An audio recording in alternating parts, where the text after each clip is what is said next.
एक बार की बात है, अंश और उसकी दोस्त मीरा हर शाम खेल के मैदान में खेलने जाते थे। एक दिन उन्हें मैदान के एक कोने में पुराना सा बोर्ड मिला, जिस पर लिखा था, जादुई खेल का मैदान, नियमों का पालन करो।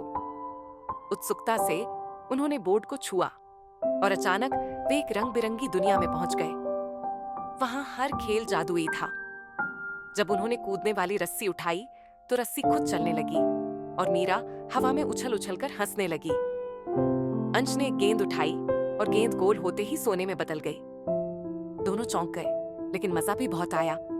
फिर एक बूढ़ा आदमी प्रकट हुआ और बोला, याद रखना, खेल का असली मजा मेहनत और ईमानदारी से है। जादू का उपयोग केवल सीखने के लिए करो।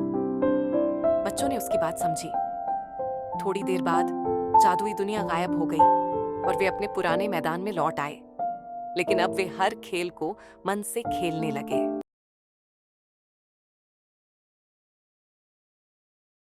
एक बगीचे में एक बड़ा और रसीला आम का पेड़ था। उसकी शाखाओं पर ढेर सारे आम लटके हुए थे। उनमें से एक आम बहुत घमंडी था।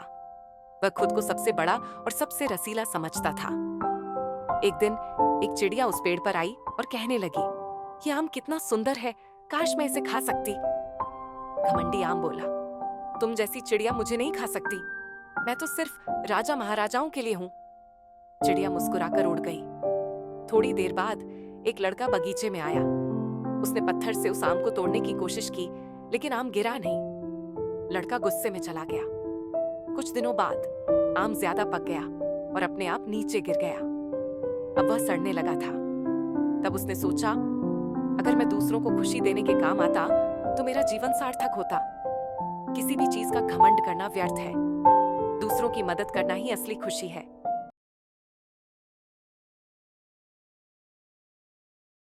एक छोटे से गांव में एक साधारण सी लकड़ी की कुर्सी थी, जो रामू के घर के आंगन में पड़ी रहती थी।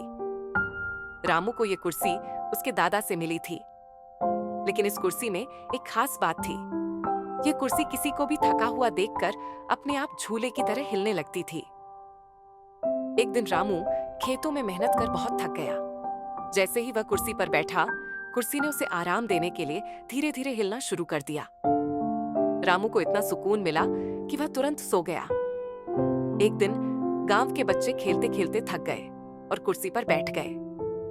कुर्सी ने उन्हें भी आराम दिया और धीरे धीरे हिलकर सबको सुला दिया।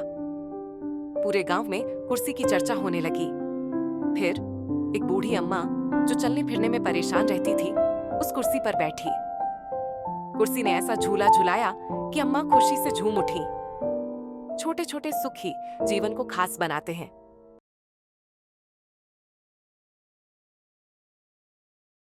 एक बार एक तालाब में एक चतुर बतख रहती थी। उसका नाम चिकी था। एक दिन चिकी ने तालाब के पास एक लोमड़ी को छिपकर उसे देखता हुआ पाया। लोमड़ी ने चिकी को पकड़ने की योजना बनाई थी।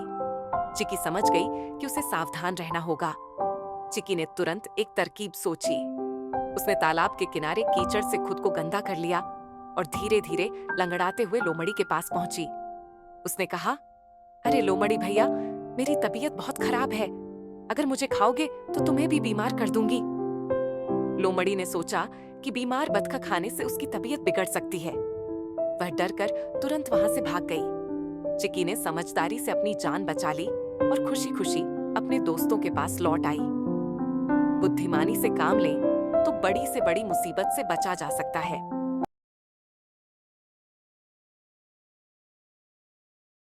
गांव में एक बूढ़े आदमी रामदास की पहेली हर किसी को चक्कर में डाल देती थी।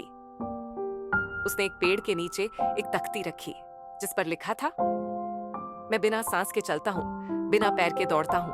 बताओ मैं कौन हूँ? गांव के बच्चे, बूढ़े और जवान सबने अलग अलग जवाब दिए। गाड़ी, कंपोनेंट प्लेसमेंट, हवा, जिरेनिया, साइकिल। लेकिन कोई सही उत्तर नहीं दे पाया।